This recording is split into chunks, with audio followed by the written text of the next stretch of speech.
Acelera a ambição com o novo Cupra Formentor Special Edition. Um híbrido plug-in de 204 cavalos com até 126 km de autonomia elétrica por 33.490 € mais IVA para empresas e ENI. Saiba mais em cupraofficial.pt.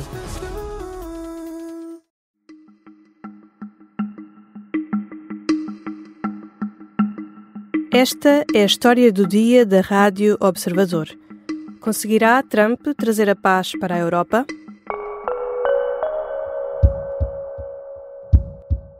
Ja, meine Damen und Herren, herzlichen Dank.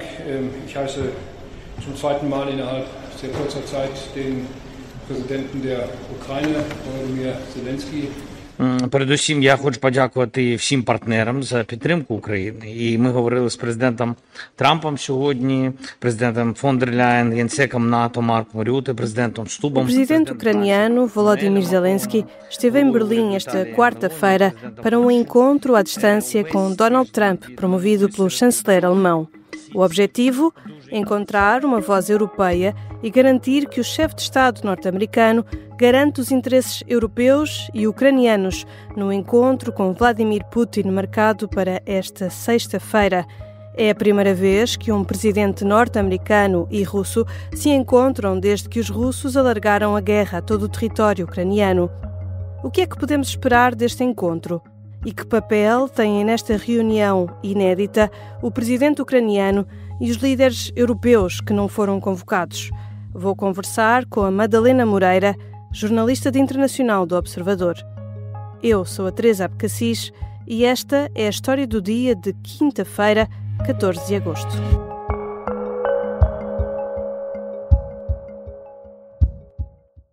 Bem-vinda, Madalena. Obrigada, Teresa.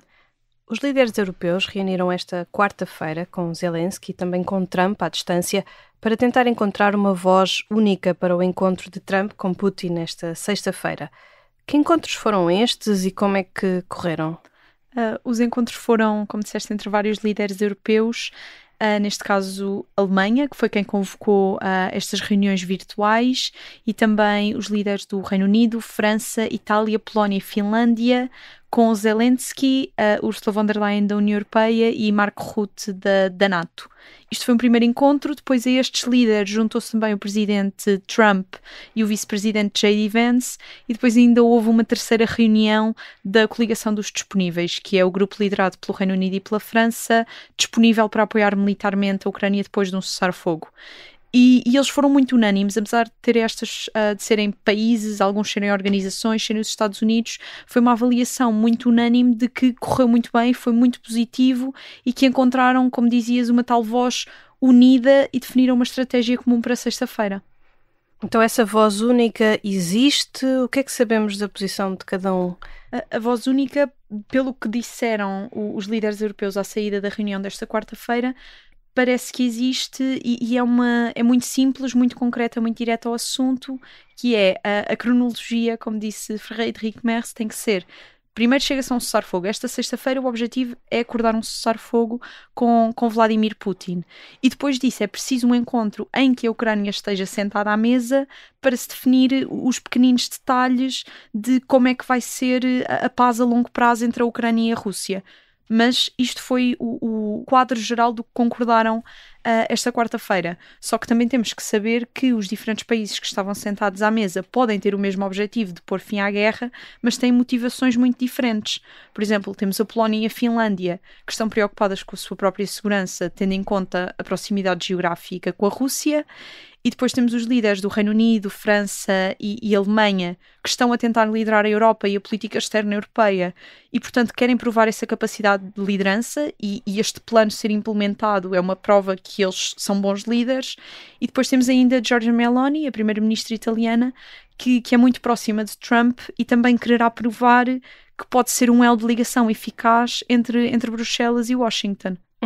Todos os encontros de hoje aconteceram, na realidade, como uma resposta ao anúncio da reunião entre Trump e Putin, que vai acontecer na sexta-feira, sem a presença de Zelensky nem de nenhum parceiro europeu.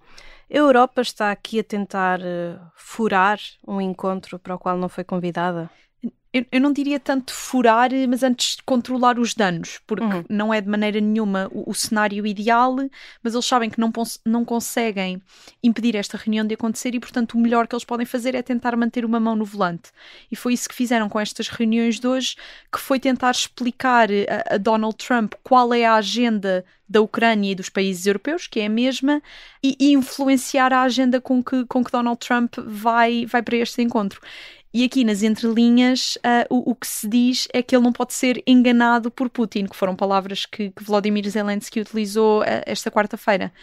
E basicamente ter a certeza que a discussão, mesmo sem ucranianos ou europeus no Alasca, está centrada na segurança da União Europeia e da Ucrânia.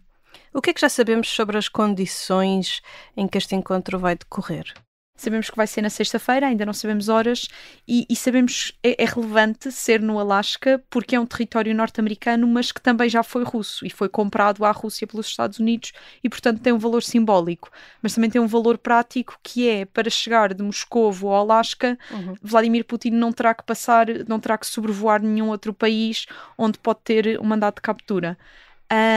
E também sabemos que é a característica mais importante e que é uma vitória para Vladimir Putin o facto de ser uma reunião bilateral e que, portanto, não terá outros parceiros, exclusivamente Putin e Trump. Já regressamos à conversa com Madalena Moreira, jornalista de internacional do Observador. Na segunda parte, olhamos para o que Trump e Putin têm a ganhar no encontro de sexta-feira.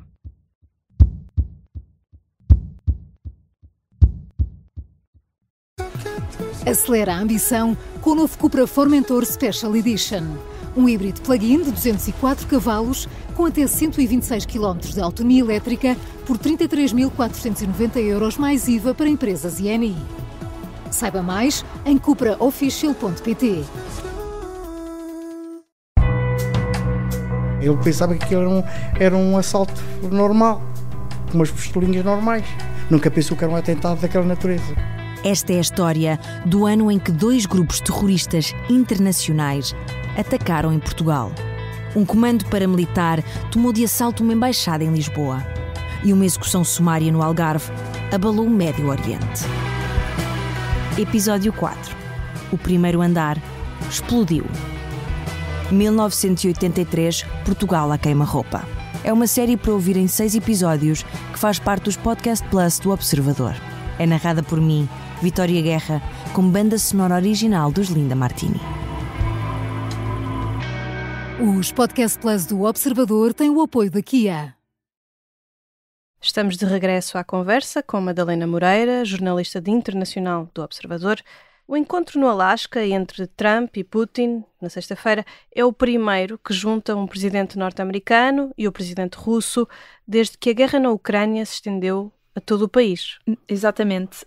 O último encontro entre um presidente norte-americano e Putin foi em 2021, na altura era o presidente Joe Biden, mas mesmo entre Donald Trump e Vladimir Putin, esta é apenas a segunda vez que eles se reúnem a sós, digamos, porque eles já se reuniram uma série de vezes durante a primeira administração de Donald Trump, entre 2016 e 2020, mas todos os outros encontros, além desse único, foram encontros à margem de encontros multilaterais, portanto também há aqui um peso na relação bilateral. Mas desde que Donald Trump regressou à Casa Branca, já falaram várias vezes ao telefone os 2 líderes, que era uma ligação que Joe Biden também tinha interrompido com a guerra, não só encontros presenciais, como também estas comunicações telefónicas. E o que é que podemos esperar do encontro? Sabemos que Trump tem a ambição, já anunciada, de acabar com a guerra na Ucrânia. Mas é isso que está em cima da mesa neste momento? Essa é a principal prioridade e terá sido isto que concordaram com os líderes europeus esta quarta-feira, que foi a prioridade imediata para sexta-feira é assinar um cessar-fogo, é conseguir um cessar-fogo que ponha fim aos combates ativos. E só depois disso é que se pode falar no encontro a 3, que Donald Trump já está a falar que se correr bem na sexta-feira haverá um encontro a 3, Trump, Putin e Zelensky, e aí é que se podem definir os detalhes da tal paz justa e duradoura que se tem falado. Falar de concessões territoriais, limites geográficos e as tais garantias de segurança. Mas claro que aqui também temos que ter noção que Donald Trump faz todo este processo da paz porque também está de olho no prémio Nobel que ele tem tanto falado. E do lado de Putin, qual é que tem sido a posição do presidente russo? Haverá aqui também segundas intenções na deslocação ao Alasca? A posição dele continua a ser a mesma desde 2022, que é a desmilitarização da Ucrânia, ficar com o Donbass e retirar Zelensky do poder. Mas as pessoas que conhecem o pensamento de Putin dizem que há aqui uma segunda intenção, que é estes encontros com Donald Trump, ou estas conversas, ou os encontros através de delegações, são uma forma de distração em que ele mostra estar disponível para negociar e adiar a imposição de tarifas secundárias ou de sanções, enquanto pode continuar a guerra que Putin continua a acreditar que está a ganhar. Já falámos sobre o facto da Europa e a Ucrânia estarem de fora destas conversas tão importantes para ambas. Mas sabemos que até Trump já sabe que não pode confiar na palavra de Putin. Exato, que isso era uma das principais preocupações para a Europa querer estar nas negociações, era o facto de eles acharem que conheciam melhor Putin e o facto de ele ser manipulador. Mas esta é a posição que mais mudou desde janeiro para Donald Trump, porque no final de março, por exemplo, ele dizia que acreditava na palavra de Putin e na sua disponibilidade para pôr fim à guerra. E agora, na semana passada, foi questionado sobre se estaria a ser enrolado, passo a citar, e ele disse que havia essa possibilidade. Ele admitiu que talvez Vladimir Putin o estivesse a tentar enganar, mas também disse, ainda tenho que ver. E, portanto, eu acho que ele vai aqui nesta sexta-feira já de pé atrás e que finalmente ganhou esta consciência que Vladimir Putin manipula as pessoas e o pode também tentar manipular a ele. Obrigada, Madalena. Aguardemos então por sexta-feira e por esse tão esperado encontro entre Vladimir Putin e Donald Trump. Obrigada, Teresa. Madalena Moreira é jornalista de Internacional do Observador. Ficam ainda algumas notas para os próximos dias. Esta quinta-feira, pelas 18, arranca a Festa do Pontal em Quarteira, no Algarve. O evento marca a rentrée política do PSD. Luís Montenegro, de férias no Algarve, irá discursar na qualidade de presidente do partido. Esta sexta-feira, as atenções do mundo concentram-se no Alasca, onde Donald Trump e Vladimir Putin vão falar sobre o futuro da Ucrânia e o fim da guerra. E aqui ficam as propostas de festas e romarias. Este fim de semana vai ser em grande em muitos concelhos e freguesias. 15 de agosto é um feriado importante, Assunção de Nossa Senhora. Assinala-se o dogma da Assunção de Maria, elevada ao céu em corpo e alma. Mas isso é na sexta, 15. Nesta quinta, 14, destaque para a procissão de Nossa Senhora Aparecida em Torno, concelho de Lousada, distrito do Porto. É usado o maior andor do mundo, segundo o Guinness. Será pelo menos o mais alto, com 22,5 metros de altura e cerca de 1,5 toneladas. Mais de 100 homens transportam o andor em sinal de devoção a Nossa Senhora Aparecida. E a encerrar a noite, concerto dos HMB. Fica ainda outra sugestão para Nespereira, Sinfãs, distrito de Viseu, o festival Cool Verão. Cool com capa. A entrada é gratuita e o cabeça de cartaz desta quinta são os Cassete Pirata.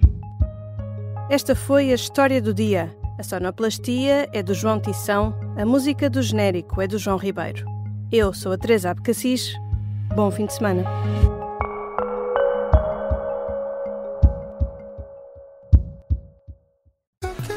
Acelera a ambição com o novo Cupra Formentor Special Edition.